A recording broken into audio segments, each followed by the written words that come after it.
either of you heard of what are they called? Purity balls. No. Purity balls.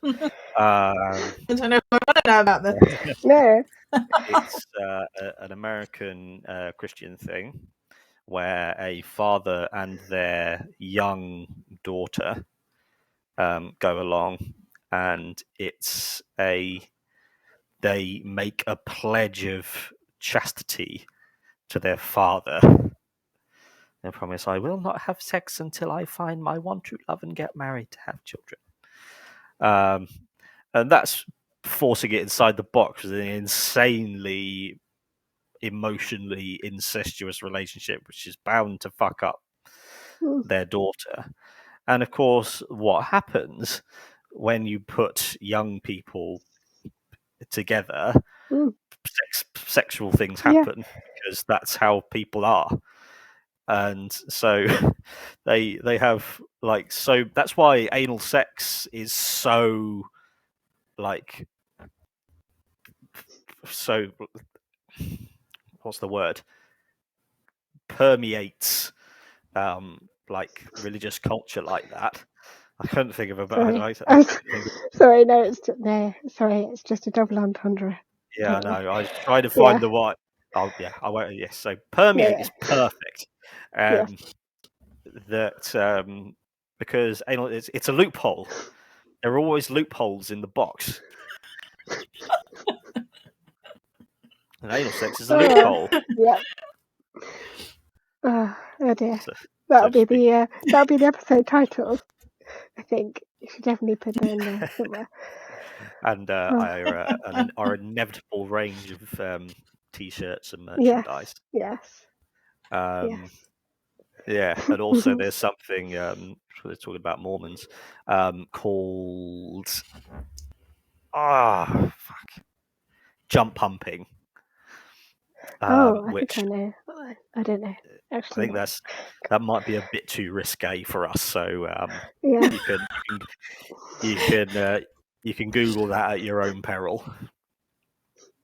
Okay. All right, back to the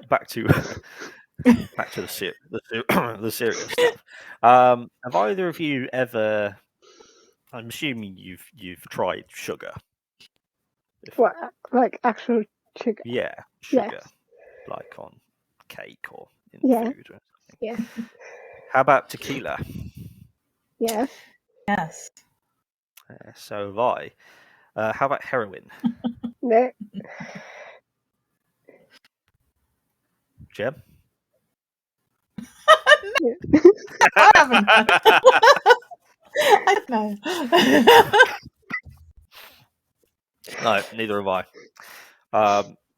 But apparently they're all the same. If you're addicted to sugar or tequila or heroin, you want more and more of that substance. But porn and video games both are built on novelty, on the quest for newer and different experiences. Does this person sound like they have not watched a ton of porn and played a ton of it? Just think about this all the way through, going fake love, fake war, and why this is terrible for us. All this research that he's done. This is why you rarely find a man addicted to a single pornographic image. He's entrapped in an ever-expanding kaleidoscope. Mm-hmm. Sounds like someone who's got sort of blurry eyes from or a kaleidoscope full of pornographic images.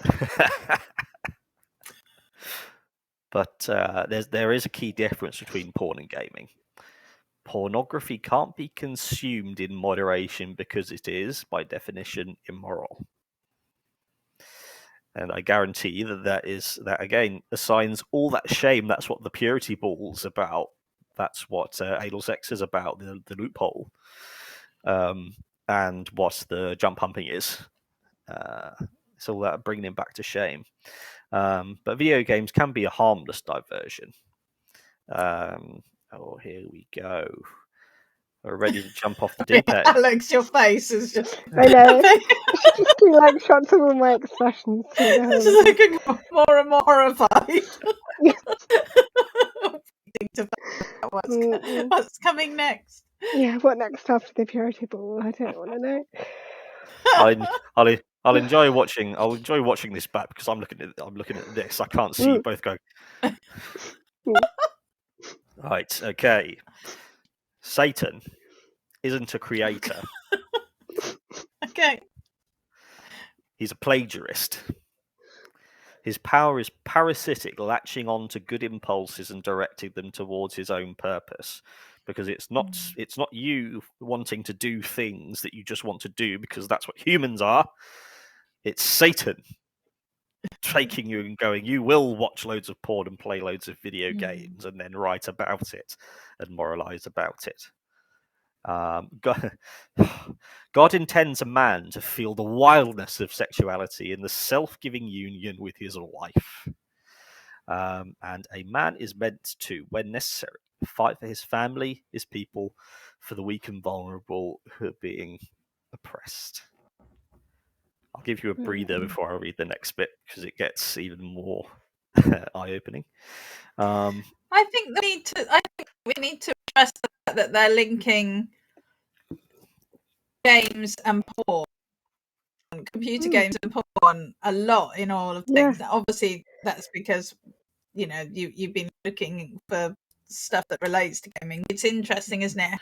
It's just tripping off tongue together without any kind of evidence for what they're equal. I think, yeah, or that all gamers are just spending equal amount of time watching porn, and I think it's just the two are not the same thing. They're very different things. They are. I hadn't even thought of that because I've been looking at and also I suppose porn is something that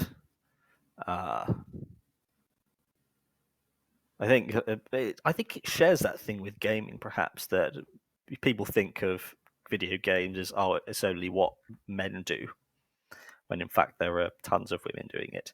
And I think more now with it's like a more traditional view that the only people who consume porn are men. Whereas now, I imagine it's probably still mostly men, but far more women are doing it. And porn itself is a very complex topic to explore. Yeah. I was going to say, I think we do need to say that it can be very problematic, and yes, it has been linked to sexual violence and other problems. But not all porn aim, and not all porn is evil, and not I think that's the thing, and there's nuance, just like there is in gaming. Yeah, actually. And and when you're looking at like complaining about games, well, I expect these people to have a problem with things like The Sims, or Stardew Valley, and exactly, and things like that. But it's interesting though, because I suppose one way you could link gaming and porn is to say that they're both not based on reality, really. Well, because it's so unrealistic, a lot of porn. But then you could also be like, well, why can't you then bring books and films into that group? What makes porn and games bad compared to films and books? Like, what is the argument that they're working on there? It's interesting to think about. I don't have an answer, but yeah, it's just strange. You have got a very good read of who this guy is and what he's about. After that was a breather for this. The drive to the ecstasy of just love and to the valor of just war are gospel matters. So it's war and sex. The sexual union pictures the cosmic mystery of the union of Christ and his church. I don't. That's part of the problem. This is over. They write in different ways, but they are all saying the same thing. Like sex is shameful in games, but this guy is particularly funny because there are a couple of different kinds of way people write about these kinds of things. There's like this moralizing, which is like holding the Bible, going, "This is bad, this is bad," and then there's the very toxic incel side, which is just specifically about attacking women. And then there's the academic side of people like Kathleen Stock, who write like academics because that's what they are, but they're all saying the same bad things, which is why I just wanted to mention Kathleen's.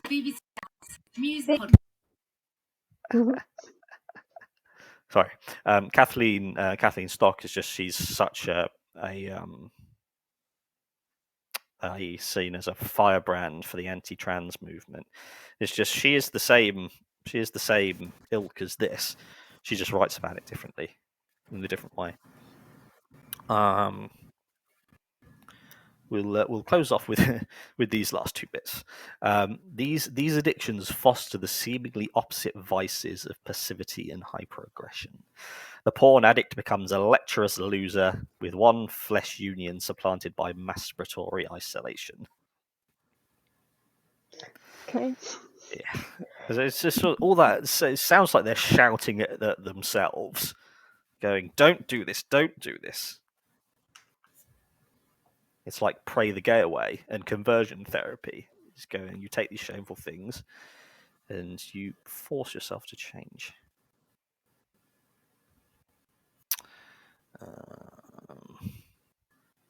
Apparently, what we need is we need the gospel to fight these. We need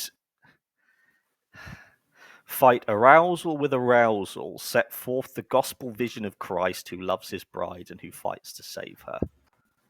And let's train our young men to follow Christ by learning to love a real woman, sometimes by fighting his own desires and the spirit's beings who would eat him up. So he's saying, but he wasn't even married. I mean, there is rumours that he was married, but everyone gets very cross about that. So as far as the Bible is concerned, he wasn't. So it's just all made up. There's a word for it where you fit evidence to fit your argument or whatever, but I can't remember the phrase it is, but that's what's happening. And yeah, that's the problem when you base everything on a 2,000-year-old book that's been changed and changed and changed and was responsible for the Dark Ages, which is the biggest travesty of everything. 1,000 years of nothing happening in Europe because of stupid book. Sorry, this is the last bit. What's wrong with the 21st century man? What's wrong with me? What are my flaws? Don't answer that. He said there is. He says, I don't like the term war on men. Perhaps more it's appropriate than I thought. There is no human war on men. Who do you think? Where is this war being waged from? Who is waging this war on me? Satan. Bingo! Yay. Satan, however, attacks on every side, placating man's need for sexual intimacy with porn and cheap hookups, pacifying man's need to be a protector and a hero in the real world with video games which allow him to be a warrior in the virtual world, deadening man's desire to be the leader of his family with a false vision of foolish and feeble sitcom fatherhood. Satan. Wow. Satan sounds like so much more fun.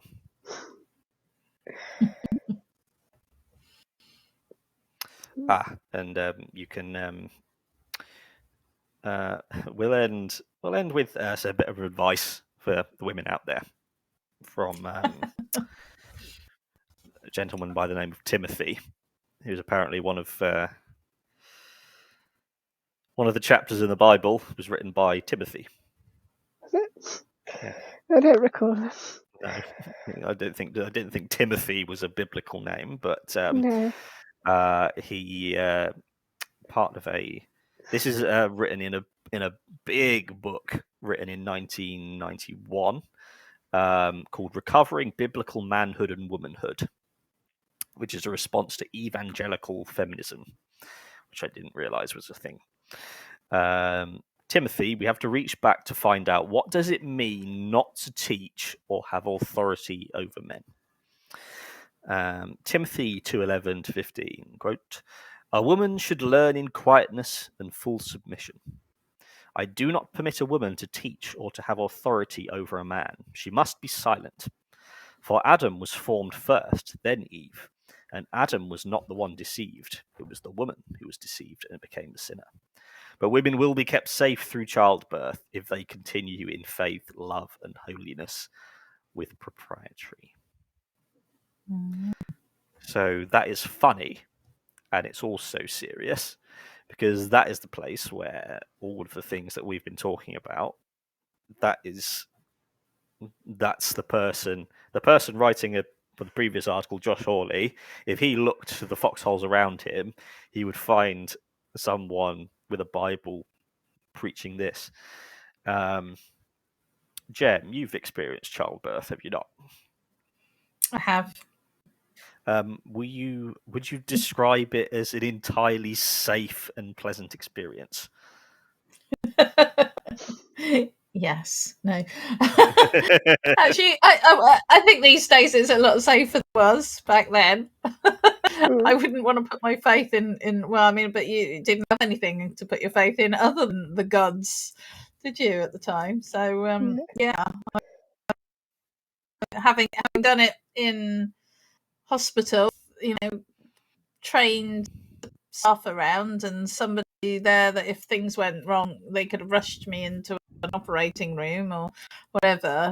That was scary enough. I certainly wouldn't have wanted to be doing it, back in the biblical times. So, I think it's just yet another example, really,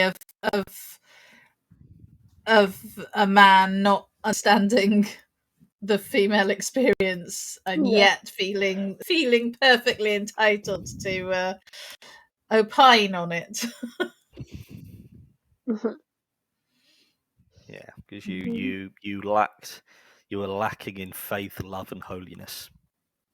That was the problem. That's why you needed all those nurses and painkillers and everything. Yeah, exactly. You're a heathen.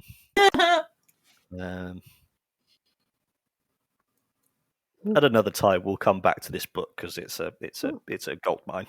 That's one way to say it. So it's a shit mine. In that case, we'll bring that to a close.